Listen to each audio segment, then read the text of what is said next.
Nous sommes ravis de vous présenter aujourd'hui les résultats exceptionnels de l'entreprise verte au cours de ces 7 dernières années.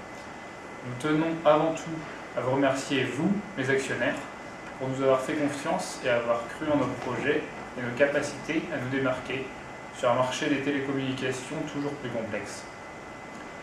Au début de cette période, nous avons été contraints de faire une augmentation de capital afin de financer notre stratégie de société innovante. Cette stratégie demandait de gros investissements en R&D. Après des débuts un peu houleux, nous l'acceptons, notre société a trouvé sa place sur le marché des télécommunications grâce à ses avancées sur la technologie 2. Mais c'est véritablement notre prise de position avant-gardiste sur le marché de la Tech 4 qui a été le moteur de notre résultat sans précédent. Les finances ont été bien gérées puisque nous avons évité la dette à court terme et remboursé une grande partie de l'emprunt à long terme. À ce jour, la situation financière de l'entreprise est saine puisque le passif et actif sont équilibrés à hauteur de 2 753 millions de dollars.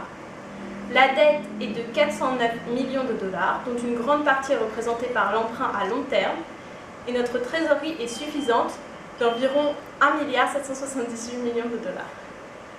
Très tôt, nous avons pu reverser un maximum de dividendes à vous les actionnaires, sans qui nous n'aurions pas eu le succès que nous connaissons aujourd'hui.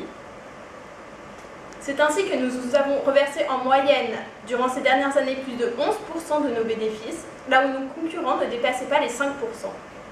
Nous laissons aujourd'hui la société en pleine santé économique, dans la perspective d'une augmentation de la production, puisque 2 usines sont en construction en Asie, et la couverture de la Tech 4 est en augmentation, la Tech 4 sur laquelle nous sommes leaders, ce qui nous laisse présager de bonnes choses pour le futur.